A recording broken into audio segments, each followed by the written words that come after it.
Halo teman-teman, tiba lagi pada sesi komentar netizen ya. Bagaimana komentar dari teman-teman semua terhadap video-video YouTube gue ya? Akan gue bacakan satu persatu. Dan kita negara demokrasi teman-teman ya. Silakan aja berkomentar, baik ataupun buruk, positif ataupun negatif, itu semua akan gue bacakan teman-teman ya. Ini yang belum direspon ya dari video-video YouTube gua, komentar dari Pak Alfa Romeo. Komen narasinya kompori terus. Pajak itu dulunya namanya iuran, IPEDA dan tidak menyusahkan rakyat untuk membangun bangsa ini. Kenapa aturan makin ke depan makin lucu? Seakan minta bagian keuntungan dari modal ini bukan kredit ya.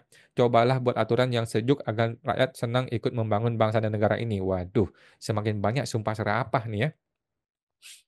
Bapak Faisal, jadi intinya negara ingin kita tetap miskin dan nggak boleh beli sesuatu yang gede. Waduh, nggak juga ya. Bapak HDM, gila benar, ini mah bukan pengadilan, tapi pemaksaan untuk harus kalah dalam gugatan dan tetap harus bayar pajak. Ini mengenai pengadilan sesat si Hapsa Febrianti ya. Memang sesat itu hakim.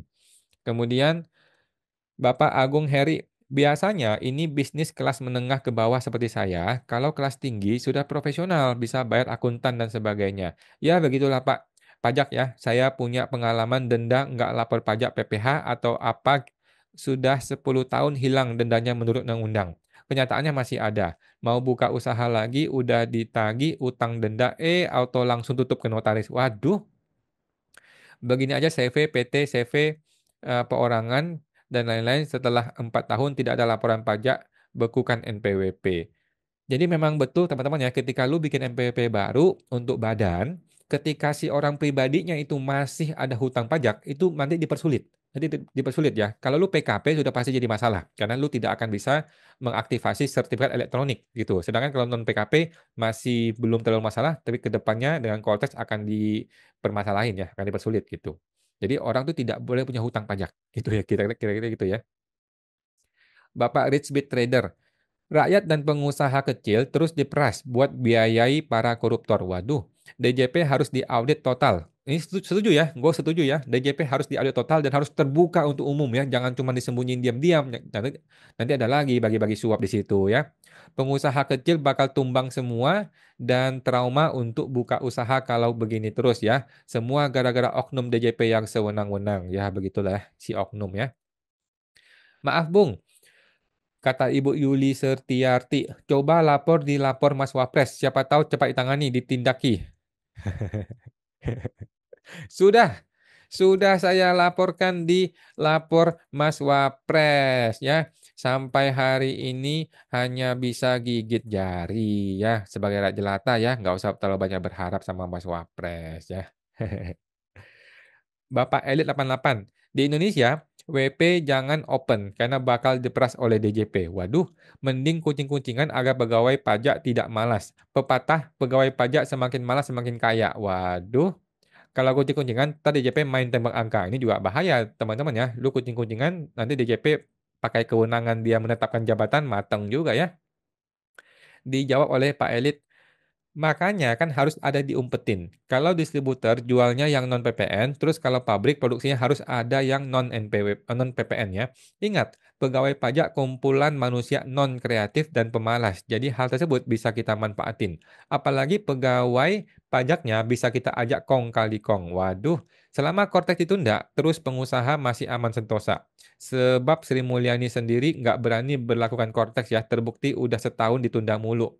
By the way, Cortex ini akan jadi, teman-teman ya, akan jadi. Cuman kita nggak tahu juga nih, gara-gara berita Pak Anggito mau jadi menteri baru, wah bagaimana nasib Cortex nih? Jangan-jangan diganti semua ya, ganti vendor, ganti supplier, ganti pemain, ganti koruptor, ganti ganti pabrik, kemudian ganti tim IT-nya, siapa tahu gitu ya. Kalau diganti semua berarti rombak ulang semua dari awal ya.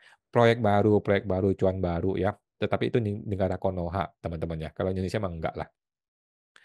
Bapak Jo Ai Heng Ausing, masih COVID ya pada maskeran paniteranya? Iya nih, gue bingung. Panitera di pengadilan pajak itu selalu pakai pakai masker. Kenapa sih? Kenapa lu tidak berani tunjukin muka lu? Gue bingung ya si panitera-panitera ini. Nanti gue mau tanyain lah ke sidang-sidang lagi berikutnya ya.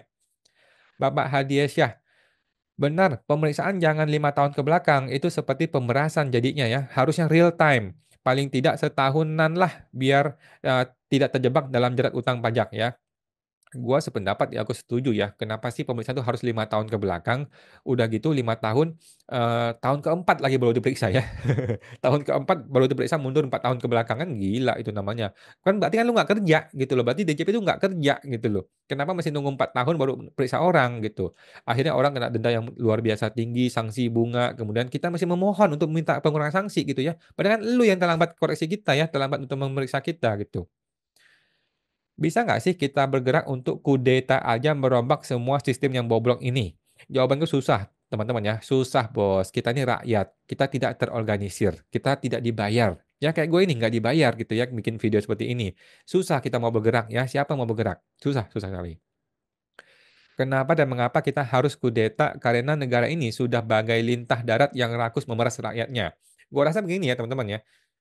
Di negara manapun selalu ada orang berpendapat bahwa pemerintahnya brengsek. Tetapi juga ada orang berpendapat bahwa pemerintah sudah betul, gitu ya. Jadi kita sebagai negara demokrasi gunakan upaya hukum aja, ya. Gunakan upaya hukum, jangan pakai kudeta, jangan pakai upaya upaya kekerasan, gitu ya. Kalau lu pakai kekerasan, nanti si pejabat pakai polisi ditembak mati lu, gitu ya. Jadi jangan pakai kudeta yang aneh-aneh. Gunakanlah upaya hukum. Kalau lu merasa undang-undang ada yang nggak beres, silakan ajukan ke pengadilan gitu ya, ajukan JR atau ajukan perubahan-perubahan di pengadilan atau ke Mahkamah Konstitusi gitu ya. Jangan upaya kudeta aneh-aneh. Menurut gua nggak akan bisa jalan ya, karena pemerintah punya power, punya peluru, punya pistol. Kalau lu kan cuma punya mulut doang, bisa teriak-teriak doang gitu teman-teman ya. Oke. Bapak DNF 85 memiskinkan dengan cara berdalih undang-undang. Pengusaha gulung tikar. Transaksinya stop. Efek dominonya akan berlanjut sampai miskin. Waduh. Gue rasa ini ada benarnya teman-teman ya. Jadi UMKM ini kalau ngeri-ngeri ya udah nggak usah dagang gitu kan. Kalaupun dia mau dagang, dia berusaha untuk menyembunyikan dagangan dia kepada orang pajak dengan cara bayar tunai, terima tunai gitu kan. Jadinya orang bukannya malah teredukasi malah lebih bagus, orang malahnya menghindar gitu ya, malah kabur gitu ya. Kalau kabur kan kejar-kejaran gitu ya, kejar-kejaran, begitu ketangkap ditembak gitu kan. Jadi nggak benar gitu loh. Jadi negara tuh nggak boleh begitu jalannya. Rakyat tuh rakyat harus paham aturan pajak dan patuh. Pemerintah harus mengedukasi dan mengajarin yang benar gitu lah. Sekarang kan nggak begitu. Sekarang kan jadinya negaranya arogan, negaranya sombong, pokoknya mau mau hantam orang, orangnya kabur lari-larian gitu. Jadi nggak benar nih pemerintah sekarang ini. Bapak Alfian CR, pegawai pajak yang ketangkap pungli atau koruptor harus digantung di tempat umum. Ya nggak begitulah Pak ya. Kasihan dong, janganlah. Pak Abduh, pengadilan yang tidak ada keadilan. Ya, memang susah ya. Pengadilan apa nih? Pengadilan sesat buat itu ya. Kalau benar tahu banyak kasus yang ditutupi, mudah banget. Banyakan bersama-sama, buka semuanya ya, dengan berani, dengan data akurat, terus-menerus supaya bisa diselesaikan. Begitu katanya. Oke, Pak. Tidak menjalankan amanat Undang-Undang Dasar 45 ya, yaitu kemakmuran dan kesejahteraan rakyat ya. Kita masih lupakan teman-teman ya mengenai kemakmuran dan kesejahteraan rakyat. Nggak ada itu ya, nggak ada itu di negara berkembang seperti itu ya. Kalau negara maju boleh lalu berharap seperti itu. Maka tak heran selama 10 tahun angka kemiskinan bukannya menurun bahkan nol, biaya pendidikan rendah dan lain-lain. Lalu ini bagaimana yang bersangkutan memimpin keuangan negara? Ini susah ya, susah sekali ya. Sri Mulyani mah nggak peduli, tugas dia kan mengambil penerimaan negara, dia nggak peduli bagaimana nanti pelaksanaan untuk pendidikannya dan sebagainya, kan bukan urusan dia, kan ada menteri lagi, menteri lain ya. Bapak Henry Carita, banyak orang miskin, susah dan kurang makan. Pemerintah Prabowo Gibran mengerti dan mau membantu yang miskin dengan dan di segala bidang kehidupan. Jadi, pajak sedikit dinaikkan. Tetapi orang kaya yang tidak atau kurang berbagi ke orang miskin, bingung dan marah karena tidak mengerti belas kasihan, tidak tahu, tidak biasa berbagi ke orang miskin. Oke, ini mengenai apa nih? Oke, oke, oke. Jadi gue sih terus terang nggak terlalu sependapat ya kalau orang kaya harus berbagi ke orang miskin gitu ya. Kenapa mesti berbagi ke orang miskin? Orang kaya dapat dapat kaya gara-gara kerja keras dia gitu kan. Sedangkan orang miskin ya banyak juga ya orang miskin, nggak semua, yang memang miskin karena males gitu kan. Jadi apa kewajiban orang kaya kenapa mesti bantu orang miskin kan gitu. Nah, tetapi ya boleh ya kalau orang kaya mau bantu orang miskin itu hal yang bagus ya teman-teman ya. Bapak Henry lagi. Orang kaya hidup biasa, hidup dalam kelebihan dalam segala segi kehidupan, tetapi tanpa kebahagiaan ketika tidak atau kurang berbagi kepada sesama yang miskin. Gua rasa nggak juga ya, nggak juga. Bapak Robin, bisa pakai Perpu, ya setuju ya, bisa pakai Perpu ya untuk mengubah PPN 11% supaya tidak naik dan untuk memperpanjang PPh final akan ada Perpu gua rasa ya. Tinggal tembak aja langsung. Bapak Maskarebet 0,5% untuk bidang usaha jasa merugikan negara dan nggak fair. Harusnya 3-5%. Untuk dagang boleh 0,5-1%. Nah, gue setuju. Teman-teman, gue sependapat ya. Jadi jasa yang memang industrinya itu menghasilkan profit yang besar, alangkah baiknya ditinggiin nggak apa-apa.